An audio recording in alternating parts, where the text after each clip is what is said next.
ọ̀pọ̀lọpọ̀ wa náà á ti rí fídíò náà ní àwọn ikhwa àwọn mashayikh so tí wọ́n dìde tí wọ́n ṣe ìgbìyànjú lórí pé wọ́n lọ sí ọ̀dọ̀ àwọn family sheikh wa Abu Sufyan so táwọn náà ṣe ìgbìyànjú láti lọ àwọn ẹlòmíì náà lọ lẹ́yìn alhamdulillah so àmọ́ àwọn wọ́n dìde ṣe ìgbìmọ̀pọ̀ wọ́n sì lọ lápapọ̀ so bí àwọn Sheikh Abdul Fattah Sarumi kálọ́bà ní ṣe dáadáa fún wọn so al-Imam al-Kutubi kálọ́bà ní ṣe ọ̀pọ̀lọpọ̀ dáadáa fún wọn Sheikh Abu Mikdam ibn Suraqa kálọ́bà ṣe ní ṣe dáadáa fún àwọn náà so àtọ̀pọ̀lọpọ̀ barista Qasim Murube oye barista Qasim oye múra wọn náà so àti rákẹ́ Ustaz Ahmad Ajilete so àti bẹ́ẹ̀ bẹ́ẹ̀ lọ nínú àwọn mashayikh nínú àwọn afá bí a sọ pé so wọ́n gbé dáadáa ní so lápapọ̀ mú bí Allah bẹ́ẹ̀dà kó máa ṣàtún alámọ̀rí tí yín náà ṣe so ẹbí yín ara yín ọ̀nà yín so in tí mí nínú nǹkan tẹ́ ní àti ohun tí ò mí nínú tẹ́ ní àbí Allah bẹ́ẹ̀dà kó máa ṣàmójútó àwọn náà so bẹ́ẹ̀ dẹ̀ ni kó máa ṣe dáadáa fún yín lápapọ̀ so kì í ṣe gbìyànjú kékeré lẹ ṣe kéèyàn wọ ọ̀nà kéèyàn kó sọ́nà wípé òun fẹ́ lọ bẹ èèyàn wò lórí nǹkan kan so àwọn ẹlòmíì wá látẹ̀kọ́ bí àwọn Imam Kutubi nìsín àtẹ̀kọ́ ni wọ́n ti wá so bí àwọn Abu Mikdam so àwọn náà so láti bí Ìjẹ̀bú Òde nǹkan kan bẹ́ẹ̀ oye so kì í ṣe ìrìn tó kéré Allah bẹ́ẹ̀dà yóò sọ yìí náà yóò sì dùtì yóò dẹ̀ tún àlámọ̀rí yín ṣe ní ìta àdìsọ tó tàbí pé Allah bẹ́ẹ̀dà kó san ẹlẹ́sìn lóde ìgbìyànjú tó pọ̀ lẹ́ ti ṣe so nípa pé bó ni wọ́n ṣe nǹkan kan fún àwọn ẹbí Abu Sufyan so dó nǹkan yẹn kò lè dẹ́ni tó ti lọ padà bẹ́ẹ̀ dẹ̀ ni kò lè rọ́pò ẹ̀mí tó lọ so àmọ́ látún ti fi ṣe ìṣe dáadáa ìnáwó ṣe dáadáa so kẹ́lọ́ bẹ́ẹ̀ dáná ṣàṣẹ ní ẹ̀san olóore so yíba yìí ní ti make a comment lórí post kan tí mo post mo rí àwọn kan sọ fún pé àwọn kan comment so dó èmi ò like kémi èmi fi bẹ́ẹ̀ ka comment náà so but àwọn ọmọ ìyá wọn pè mí sí pé àwọn kan comment báyìí lábẹ́ post yẹn so post yẹn kìí ṣe lórí àwọn ẹni tí kìí ṣe lórí donation tí àfa oníyàwó mẹ́ta ń gbà wallahi èmi gẹ́gẹ́ fún ara mi mo pe àfa oníyàwó mẹ́ta kódà síwájú post yẹn tí mo kí wọn pé iṣẹ́ dáadáa ni wọ́n ṣe kálọ̀ bẹ́ẹ̀ dá mọ́ ṣàkùn so tí mo sì comment wọn lórí rẹ̀ oye so kìí ṣe torí donation tí àwọn gbà yẹn àbí nǹkan mi so mo kàn fílẹ̀ náà ni pé al-umma wa so the way bá ṣe ń rí nǹkan àti the way bá ṣe ń mọ̀ nǹkan mo kàn fílẹ̀ náà ni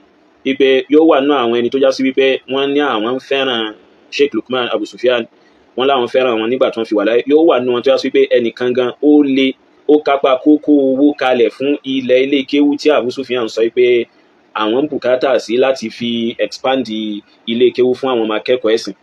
so ẹnìkan ṣoṣo yóò wà nínú àwọn ẹni tí wọ́n sọ pé àwọn fẹ́ràn wọn nígbà tí wọ́n kú tó já sí pé ó lè kú kalẹ̀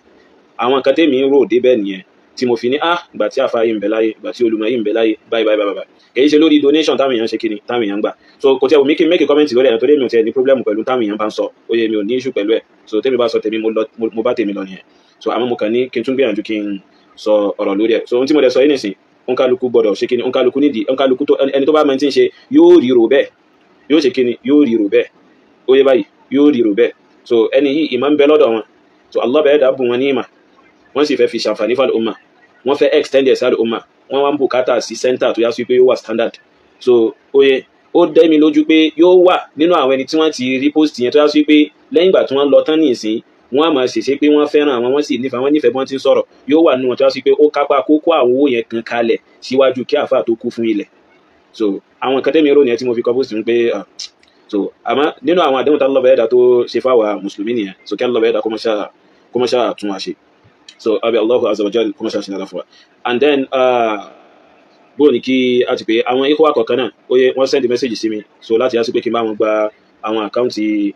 so àwọn individuals kọ̀ọ̀kan yìí nídàkọ oye nípa àwọn ẹni tí wọ́n so papọ̀ mọ́ Sheikh Abu Sufyan so àwọn ẹlòmíì send owó sí mi mo dẹ̀ send ẹ̀ sí àwọn tí wọ́n ní kí n send ẹ̀ sí alhamdulillah so gbogbo wọn náà lápapọ̀ kí Allah bá yẹ́dá mọ́ṣá sí wọ́n ní ẹ̀san olóore kí Allah bá yẹ́dá mọ́ṣá tún wọ́n lójú kí Allah bá yẹ́dá mọ́ṣá dùn ti àwọn náà so akhiran lórí eléyìí àwọn kan wọ́n tún sọ pé so due to pé mo sọ̀rọ̀ lórí ikú Abu Sufyan so àwọn kan sọ pé àmọ́ èmi ò mú ìṣe Abu Sufyan níbi ìnímánà bẹ́ẹ̀ dẹ̀ ní níbi ìgbọ́rọ̀ kalẹ̀ ẹgbọ́n kan wípé ìṣe wọn àti ọ̀nà ìgbọ́rọ̀ kalẹ̀ wọn àwọn kan sọ pé ìmú ẹ̀yin tẹ́ ń sọ̀rọ̀ yún ọ̀nà ìgbà tí Abu Sufyan fi ń gbọ́rọ̀ kalẹ̀ tẹ́ ń sọ pé ìmú yẹn ǹjẹ́ ọ̀nà tí wọ́n fi ń gbọ́rọ̀ kalẹ̀ yẹn ìgbà tí wọ́n wà láyé ǹjẹ́ ẹ mú lò àwọn oníbídíà náà wọ́n pọ̀jù tó ń sọ̀rọ̀ yìí oye so ìbéèrè táwọn àbí lè ní pé ọ̀nà ìgbà tí wọ́n fi ń gbọ́rọ̀ kalẹ̀ yẹn tẹ́ ń jẹ́wọ́ pé wọ́n máa àgbékalẹ̀ ọ̀rọ̀ ń sìn yẹn ní ìgbà tí sheik fi wà láyé ìgbà tí wọ́n fi wà láyé tí wọ́n ń sọ àwọn ọ̀rọ̀ tẹ́ ń kọ́mẹ́ǹdì ní ìsìn pé ọ̀rọ̀ dáadáa ni ipé wọ́n lágbèkalẹ̀ yẹn ǹjẹ́ ẹ mú un lò ǹjẹ́ ẹ gbà ṣe bẹ́ẹ̀ mọ̀ ságídí òsì káàkiri náà ẹ mọ̀ ságídí burúkú káàkiri so ẹ lè fi ẹnì kankan wí ní pọ́ìntì lára tèmi fa lémi Yelman Yusuf bẹ́ẹ̀ mi ṣe rí nìyẹn fa so ẹ lè fi ẹnì kankan wí ní pọ́ìntì lára tèmi láyé mi oye torí èmi ò tiẹ̀ ní pírọ́blẹ́mù pẹ̀lú gbogbo àwọn kan yẹn so àǹtálọ́bẹ̀ ẹ̀dá fún wọn ní kápá láti ṣe nìyẹn èmi náà ó ṣe tí mo bá ní kápá láti ṣe kíni láti ṣe oye tẹ́ bá wá mọ̀ yìí pé àwọn àgbékalẹ̀ tó dáa ni àwọn wáàzí ṣé kìí ṣe wà dáadáa àmọ́ post ẹ̀ àmọ́ tún àwọn míì post tá a bá ti post ẹ̀ àwọn àgbékalẹ̀ tẹ́ ń kọ́mẹ́ǹdì yẹn sìn ẹ máa mú lò kẹ́ padà sínú súnà ẹ fi fídíò alẹ́ ẹ̀yún ní fídíò tẹ́ ń sọ̀rọ̀ yẹn oye so mo kàn ń wo yín ní kàfẹ́ sọ̀rọ̀ ni o so oye gbogbo àwọn tó ń sọ àwọn ọ̀rọ̀ kẹ́tẹ̀kẹ́tẹ́ yún mo kàn ń gbà so ẹ̀kan náà ní ìdá gbogbo àwọn ọ̀rọ̀ dáadáa tẹ́ ń sọ yìí káàkiri so àwọn àgbékalẹ̀ wọn yẹn tó dáa yẹn náà kálọ̀bẹ̀ ẹ̀dà kó bá wa kẹ́ wọn so ẹ̀yin náà ẹ wá mú lò ẹ tẹ̀lé súnà oye ẹ tẹ̀lé súnà ẹ tẹ̀lé tí wọ́n ń pèpè sí ẹ má sórí kunkun ẹ má ságídí ẹ kàn má sọ fún wa ní ìsìn pé wọ́n sì lágbèkalẹ̀ ọ̀rọ̀ o ẹ mọ̀ kí wọ́n lágbèkalẹ̀ ọ̀rọ̀ ó túmọ̀ sí pé ẹ gbọ́ ohun tí wọ́n ń sọ yẹn dáadáa lẹ́sìn mọ̀ kí wọ́n lágbèkalẹ̀ ọ̀rọ̀ ọ̀yà ẹ wá bẹ̀rẹ̀ sí mú àwọn tí wọ́n ń pè yín sí tó jẹ́ ti Allah àti tòjíṣẹ́ rẹ̀ ẹ bẹ̀rẹ̀ sí tẹ̀lé ẹ bẹ̀rẹ̀ sí lò so tó bá rí bẹ́ẹ̀ àmọ́ irọ́ lásán ni ẹ̀yin oníbídíà ẹ ya yakuya gan ẹ ya alágbàkọ nífa lẹ́yìn oníbídíà tẹ́ bá ti rí àǹfààní kékeré báyìí ẹ fẹ́ fi já sí wípé ẹ fẹ́ fi wá soft landing fúnra yín ẹ fẹ́ fi wá ìrọ̀rùn fúnra yín àmọ́ wallahi ìrọ̀rùn oye èmi ẹnìkan ò lè ké mi lọ́wọ́ kò ipe kí n má lè mẹ́yìn oníbídíà so torí èmi ò lẹ́nìkan tó yá sí pé àjọ sáìnì iṣẹ́ pé dákun lọ́mọ bá mi ṣiṣẹ́ o lọ́mọ bá mi ṣe rọ́dù fáwọn kan lọ́mọ bá mi ṣe kinní kan kódà ńgbà tí ṣéèkì wà láyé gan kálá bá ní kẹwọn oye so kálá bá ní ṣe kinní kálá bá ní kẹwọn ìgbà tí wọ́n fi wà láyé wallahi thumma billah so wọ́n ever sẹ́ndì ọ̀rọ̀ kan sí mi rí pé fèsì fọ́rọ̀ yìí ó lẹ́tún gbọ́ yìí Abu Sufyan nígbà tí wọ́n fi wà láyé wọ́n ever sẹ́ndì ọ̀rọ̀ sí mi rí pé fèsì fún fídíò yìí wallahi wọ́n ever ṣe rí so àwọn tó bá sẹ́ndì fídíò sí mi àwọn ọmọ ìyá dáadáa míì tó yá sí pé wọ́n jẹ́ olólùfẹ́ tí wọ́n fẹ́ràn dáadáa tí wọ́n kórìíra ìbàjẹ́ àti bídà àti bẹ́ẹ̀ bẹ́ẹ̀ lọ àwọn ọmọ sẹ́ndì àwọn fídíò sí wa àmọ́ ṣe Abu Sufyan wọ́n ever sẹ́ndì kílípù kan sí mi rí pé fèsì fún kílípù yìí kẹ́lẹ́ bá mọ̀ pé àwo lẹ́nìkan tí ń gbéṣẹ́ rán wa bẹ́ẹ̀ náà làwọn náà gbà tí wọ́n fi wà láyé wọn lẹ́nìkan tó gbéṣẹ́ rán wọn wọ́n rí pé tọ́lọ́bẹ̀ ẹ̀dá fẹ́ pẹ̀lú ẹ̀rí ohun làwọn ṣe kíni làwọn pèpè sí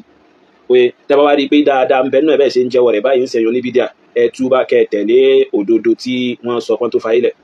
so ẹ rí pé ń tẹ́ ń sọ yẹn hujja ló jẹ́ against yín ẹ̀rí ló jẹ́ against yín so àwọn tó bá ń sọ̀rọ̀ bẹ́ẹ̀ kí wọ́n yà tètè ṣe kíni kí wọ́n yà tètè wá kan ṣe o tọ́lọ́bẹ̀ ẹ̀dá fi ọ̀nà mọ́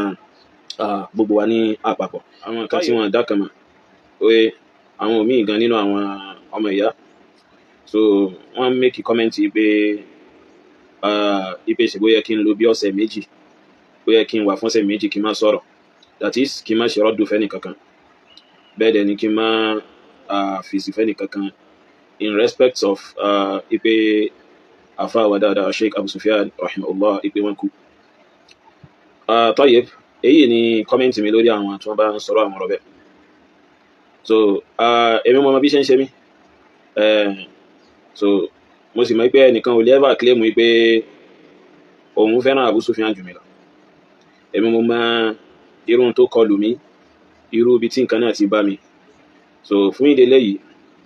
èmi tí mo tún wá jáde tí mo tún wá tẹ̀síwájú nínú iṣẹ́ dáadáa tèmi èmi mo mọ̀ ìdí tí mo fi tẹ̀síwájú lórí rẹ̀ so àti pé táwọn irú àwọn èèyàn bẹ́ẹ̀ tí wọ́n máa sọ oye so kò sákọ́lẹ̀ kankan fún rúrù rí bẹ́ẹ̀ so náà olólùfẹ́ wa ni wọ́n walhamdulillah ó tún tayọ olólùfẹ́ lásán àfà ẹni tó yá sí pé èèyàn wà òkọ́ṣe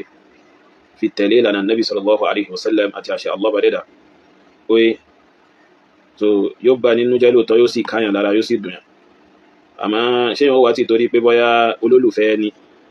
tó sì já sí wípé alábàáṣe ẹni ó kú èèyàn wà tún fi pa ohun tí Allah badẹ́dà tó fẹ́ kéèyàn ṣe èèyàn wà tún fi pátì so àwọn tó ń sọ̀rọ̀ ọ̀rọ̀ bẹ́ẹ̀ ó yẹ kí wọ́n máa sọ fún wa pé ó yẹ ká pa ìrun tì oye ó sì yẹ kí wọ́n sọ fún wa pé ó yẹ ká pa ìbádà tì so ìṣerọ́dún fáwọn oníbídíà fáwọn aládàádálẹ̀ tá à ń ṣe tó sì já sí pé àfáà dáadáa yìí nínú tí wọ́n fi ọjọ́ ayé wọn ṣe jù náà nìyẹn gbà tí wọ́n fi wà láyé rahimahullah so kẹ́sí pé báwa kàn ń ṣe fún ṣíṣe lásán àmọ́ ṣe ń torí ìfẹ́ nìkankan àti máa ṣe ń torí hatred ẹnìkankan àmọ́ ṣe ń torí tẹ́nìkan sọ jáde lẹ́nu tẹ́nìkan oró àbí nǹkankan àwa ń ṣe láti fi wojú rẹ̀ bá dẹ́dà wa ni bẹ́ẹ̀ dẹ̀ ni láti fi rí ọnu rẹ̀ nígbà tó yá sí pé àṣẹ tó pa wá ni so responsibility ni lọ́rùn wa nígbà tá a mọ̀ nígbà tá a sì mọ ohun tó yẹ ká sọ ní déédéé pẹ̀lú ẹ̀rí responsibility wa ni láti ṣe kíni láti sọ oye so kò wá síbi kankan tẹ́ ẹ ti lè rí ipe èèyàn gbọ́dọ̀ wá kówó dúró fọ́sẹ̀ mélòó kan kó má ṣe tálọ́bà ẹ̀dà fẹ́ kó ṣe má torí pé olólùfẹ́ kan kú so ó kàn tún kóra rẹ̀ sí wàhálà àti ìdààmú. So èmi mo mọ irú bínú mi ṣe bàjẹ́, àmọ́ Allahu azza wa jal ọba tó gbèrú rẹ̀ kó wá ó mọ bí ó ṣe tún dá ìdùnnú padà fún wa. Lórí ìyẹn ní pẹ́ lórí ẹ̀jù insha Allahul azim. So ohun tó bá wọn kálukú ó lè fẹ́nu ẹ̀ sọ, mi ò ní problem so pẹ̀lú tí ẹnikẹ́ni bá ń sọ, so gẹ́gẹ́ bí ìṣe mi bẹ́ẹ̀ dẹ̀ ni gẹ́gẹ́ bí àǹfààní tèmi tún jẹ tí mo tún rí kọ́ lára Abu Sufyan. So ìtàwọn èèyàn bá ń wí, ìtàwọn èèyàn bá ń sọ nípa nǹkan kan tí wọ́n ṣe àbí nípa nǹkan kan tí wọ́n sọ kì í jẹ́ problem wọn rárá àti rárá. So ó sì wà nínú tó jásí pé wọ́n máa ń sọ fẹ́mi náà. So má jẹ́ kí ahọ́n àwọn èèyàn má jẹ́ kó kọ́ di nítorí pé òun ní déédéé tó sì wà convince pẹ̀lú ẹ̀rí, má jẹ́ kó kọ́ díẹ̀. So ẹni tó bá fẹ́ máa sọ gbọ́ àwọn ọ̀rọ̀ yẹn kó máa sọ problem wọn nìyẹn. So kò sí táwa fẹ́ fìyàn ṣe. So torí mo mọ̀ pé ọ̀pọ̀lọpọ̀ nínú àwọn oníbídíà nínú àwọn aládàádálẹ̀ barakallahu fikum, so ọ̀pọ̀lọpọ̀ nínú wọn ti ní view yìí pé bí Sheikh Abu Sufyan al-Alma'i rahimahullahu ta'ala bí Allah bá ẹ̀dá ṣe mú wọn lọ yìí, bí Allah bá ẹ̀dá ṣe mú wọn kó láàrin wa yìí, ẹlòmínà oníbídíà wọn ti máa ní view yìí pé báyá Al-Ma'i Yusufu yóò ṣe kíni, yóò sún sẹ́yìn, yóò tàdí mẹ́yìn. Àmọ́ wallahi irọ́ ni o, àfi tẹ́mi bá bọ́ lára èmi kankan náà fún ara mi lóko bí idhnillah. So àwọn ẹlòmínà nínú àwọn tó ń jẹ́ ọmọ ìyá, so ọmọ ìyá onísúnnà náà, so ń bẹ nínú wọn náà dásí pé ẹlòmíì ìrònú rẹ̀ tó fi ń rò nǹkan kálọ̀ bẹ́ẹ̀ dá kan ṣàánú. Mo ń sọ lẹ́yìn torí pé tí mo ti experience láàrin ìṣẹ̀lẹ̀ tó ṣẹlẹ̀ yìí náà ni oye bí kẹ́lòmíì pé kó máa sọ̀rọ̀ kátàkátà so ibi tó lufo níbi tí Abu Sufyan filẹ̀ à ń rí bẹ́ẹ̀ ní pé ẹ̀yin lẹ́ di nǹkan kan bẹ́ẹ̀, ẹ̀yin lẹ́ ṣe kinní kan, ó yẹ kẹ́ amend nǹkan kan bẹ́ẹ̀. Ṣé mi ń ṣiṣẹ́ fún Abu Sufyan kó tó di pé wọ́n lọ ni? So èmi wọ́n sọ èmi ò lẹ́nì kankan tá a jọ gbéṣẹ́ fúnra wa, ní tó bá lè ṣe ní dáadáa tó bá rí tó bá lẹ́rìí lórí rẹ̀ látọ̀dọ̀ Allah tó jíṣẹ́ rẹ̀ tó sì dàrú lórúkọ ipò ó fẹ́ mú ẹ̀rí ṣé oye àmọ́ mẹ́sẹ̀ ohun tó takọ ẹ̀sẹ̀ lọ́bẹ̀ ẹ̀dà kó máa lọ́ mẹ́sẹ̀ lọ́bẹ̀ ẹ̀dà. So Abu Sufyan tó fa ẹ̀dẹ̀ mo níbi tí mo nígbìyànjú tèmi ń ṣe tá lọ́bẹ̀ ẹ̀dà ó sì ní bí wọ́n nípa ìgbìyànjú mi, lọ́bẹ̀ ẹ̀dà ó sì ní bí èmi náà nípa ìgbìyànjú wọn. So ẹ̀yin tẹ́ bá máa pè é pé kinní kan ẹ̀yin ló yẹ kẹ́ dìbì kan nǹkan kan bẹ́ẹ̀, ìwọ náà gbìyànjú kéwú kó di ìgbà tó rí pé iṣẹ́ dáadáa ni. So àwọn kan pè mí tí wọ́n sọ̀rọ̀ ọ̀rọ̀ báyìí oye ìyẹn sọ kankan torí pé inú bí mi gan ìfẹ́ sọ̀rọ̀ lálàsí wọn. So mo kàn ní mo ti bọ́nà ni mo sì kọ́ tí wọ́n sì lọ oye. So ìwọ̀n bá tọ́lọ́bẹ̀ ẹ̀dà bá fún mi lágbára láti ṣe nípa ìpèpè sí sunnah Nabi wa Muhammad sallallahu alayhi wa sallam, nípa ìdífẹ́ndì ẹ̀sìn Allahu azza wa jal ní èyí tí ó já sí wípé mo ní kápá láti ṣe, wallahi ní ṣe tayọ bẹ́ẹ̀, ìyìn sì ní ṣe jù bẹ́ẹ̀ lọ. Ìwọ tó bá wá ń wò pé ó yẹ kó ṣe jù bẹ́ẹ̀ lọ, ìwọ náà gbé bá rẹ̀ kó gbìyànjú rẹ̀ áàdàkùwà oye. So Allah bẹ́ẹ̀ dà kó jọ kó dákun kó má ṣàfi gbogbo alẹ́ orí dáadáa.